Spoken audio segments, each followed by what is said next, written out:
Last week when I did my video about all of the live albums that I had in my collection, I realized that I had a lot of double albums that fit into different categories and decided to separate them out that way.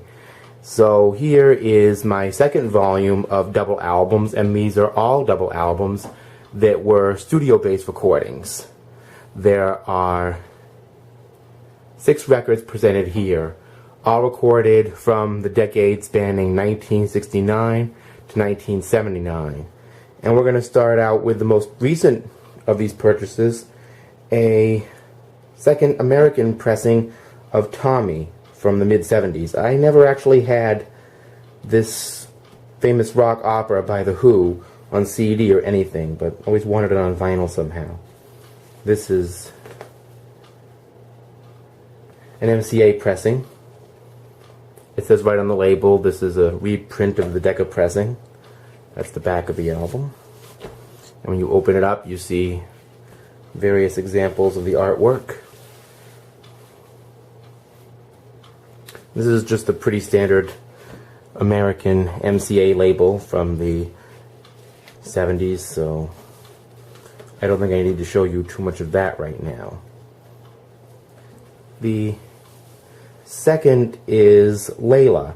I wanted to give yet another shout out to Daddy Sensei Silver, who originally put this in a video he did about vinyl albums that he thinks everybody or a lot of people have. This is Derek and the Dominoes with Eric Clapton. This is from 1970. There's some great photographs of the group in here. Here's the back of that album. Again, it's the old Atco label. The Rolling Stones, Exile on Main Street. My boyfriend Scott actually had a second copy of this. And actually this is an interesting album because, I'll turn this over so you can see the back of it. I will take the label out of this to show you, because I don't know if you can see it here, but this is actually a Brazilian pressing of the album. Here's one of the liner jackets, if you can see it there.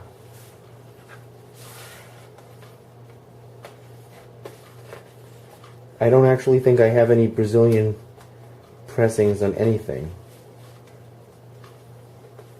This is kind of a unique thing, and I'm very thankful to Scott for parting with this to me. Seems to be a lot of Who lately in the videos that I'm doing. Here is Quadrophenia, their second rock opera, so to speak. Again, it's a MCA pressing. I'm not sure if it's a first or second pressing or not. Maybe a second pressing, so I don't need to show you the MCA label. That's Quadrophenia. Another album from Scott, Fleetwood Mac's Tusk. Now, there's a lot in here to show you.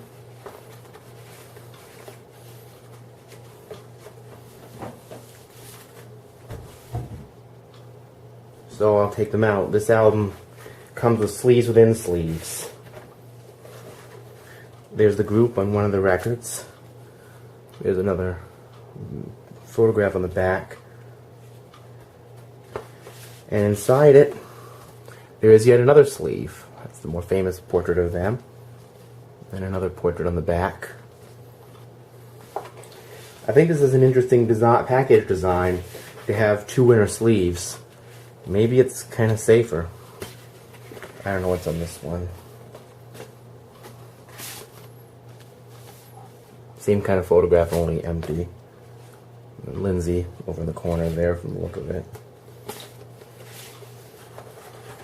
And that's the packaging for Tusk.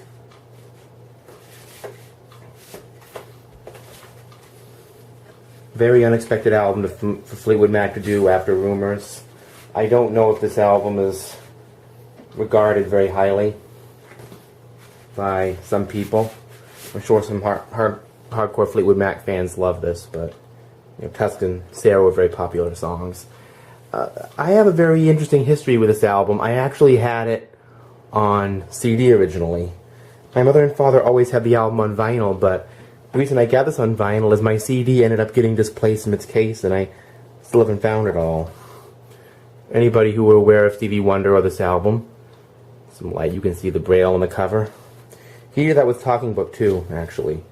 There's Stevie. First time I ever saw him without his glasses.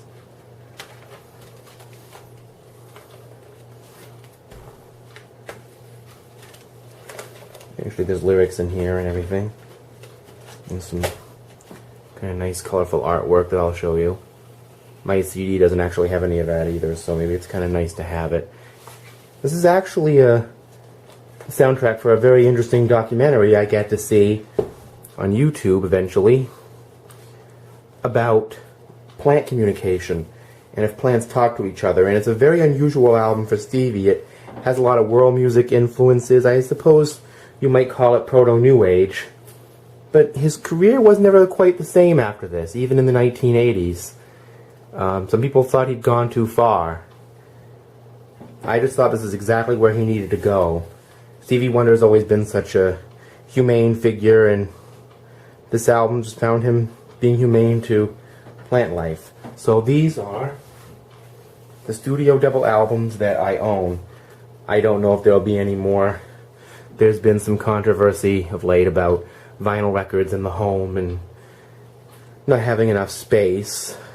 And still, these are a lot of great records, and I haven't heard all of them, especially Tommy, and I look forward to hearing them, because with double albums, flipping over two different sides gives you a whole different experience to listening. So for all of you out there, enjoy your music. Peace.